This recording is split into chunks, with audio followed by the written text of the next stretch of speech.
So a deal has finally been struck. And this is massive news for President Biden and the American people. And it's a huge, huge win. So today I'm going to address what this is, why this is so impactful, and how this is going to impact millions and millions of people. So make sure you stick around for this entire video, and I'll explain exactly what is going on.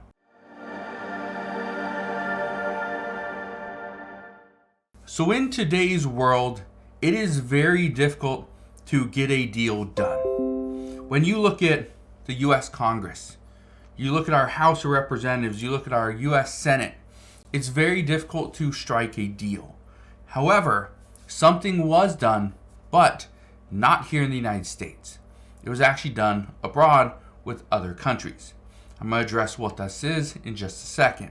But this is massive news when it comes to the U.S. Congress, when it comes to passing a government funding bill, passing any subsequent bill moving forward. This is huge. Here's what happened. So Israel and Hamas have now agreed to a hostage deal, which means a 4-day pause in fighting in Gaza will happen and hostages will be released. This is big news. I will address some of the specifics of this deal in just a moment, but the reason why this is so important is because the entire world was looking at the United States. The entire world has been looking at the U.S., looking at President Biden, and trying to figure out what President Biden has in store. What is his plan? And the reason why this is such a big deal is because of what the Russian President Vladimir Putin said. Look at this. He says that the BRICS nations could help reach political settlement in the Gaza conflict. I'll read you the exact statement that he made. He says, "We call for the joint efforts in the international community aimed at de-escalating the situation, a ceasefire, and finding a political solution to the Palestinian-Israeli conflict. And the BRICS states and countries of the region could play a key role in this work." The reason why this is so big is because what President Biden wants is not for the BRICS states to come in and solve this crisis. If the BRICS nations do it, it's a bad look for President Biden and the United States. So, he doesn't want that to happen.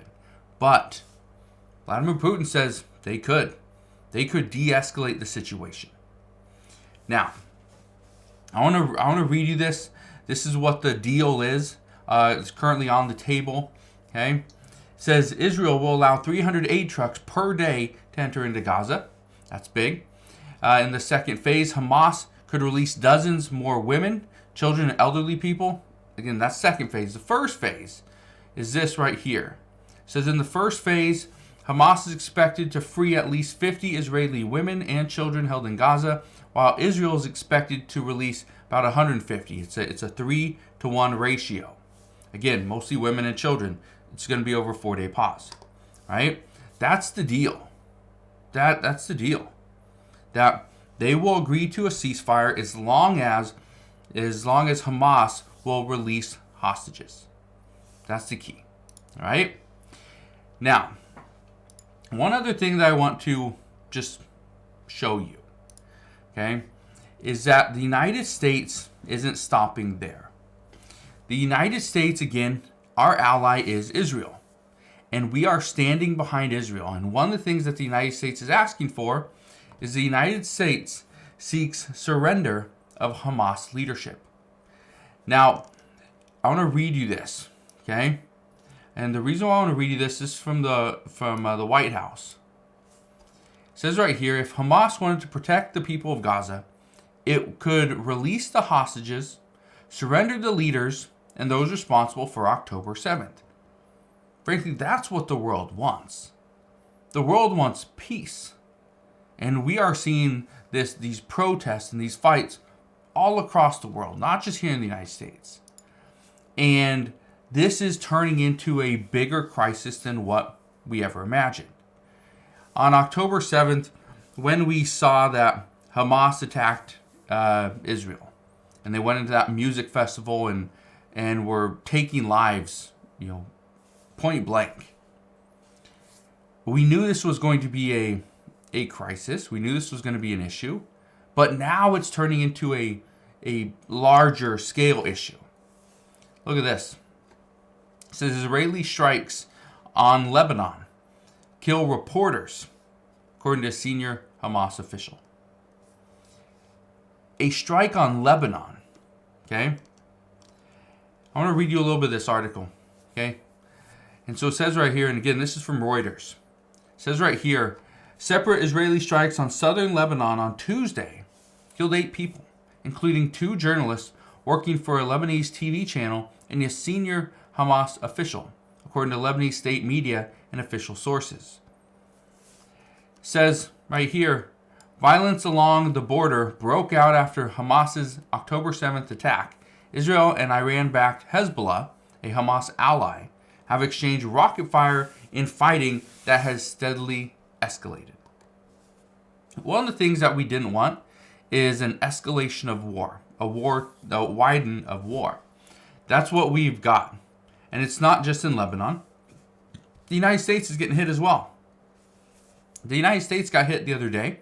And so in this report, it says, U.S. hits Iran-backed militants with 4th round of retaliatory airstrikes. The United States has been attacked. U.S. troops and U.S. bases have been attacked more than 66 times since October 17th. Okay? That's according to the Pentagon.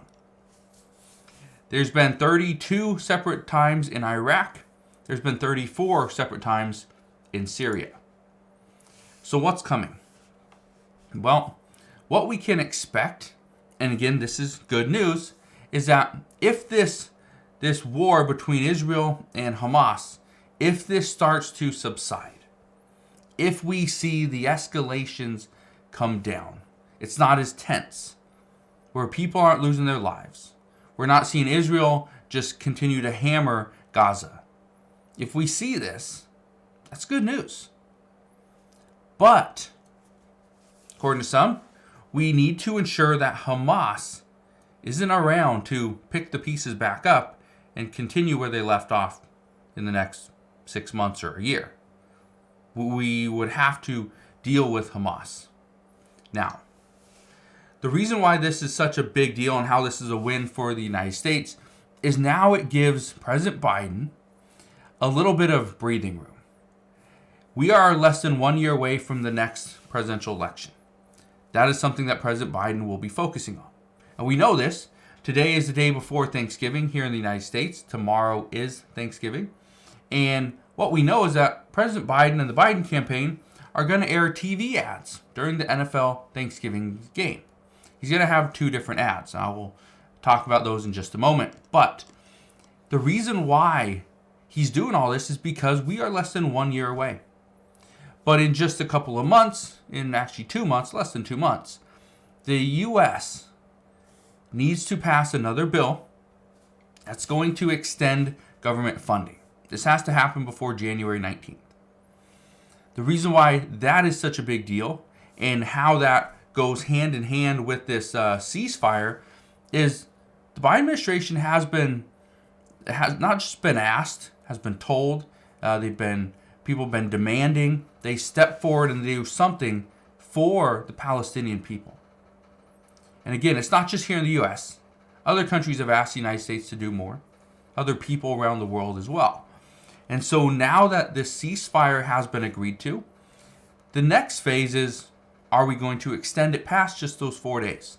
My guess is yes, it will. But this now frees Congress. Once Congress comes back next week, Congress can then work on a government funding bill. They can talk about military aid. They can talk about funding for Israel, humanitarian relief for Gaza. They can talk about what we could potentially send over to Ukraine. At the same time, and I addressed this yesterday, one of the big things that the American people want is border security here in the U.S. Well, if we see another bill, a Democratic bill for Ukraine aid, right? Aid for Gaza, funding for Israel, What you are going to see on the opposite side, on the Republican side, is they're going to be asking for stronger border security. That's what we know.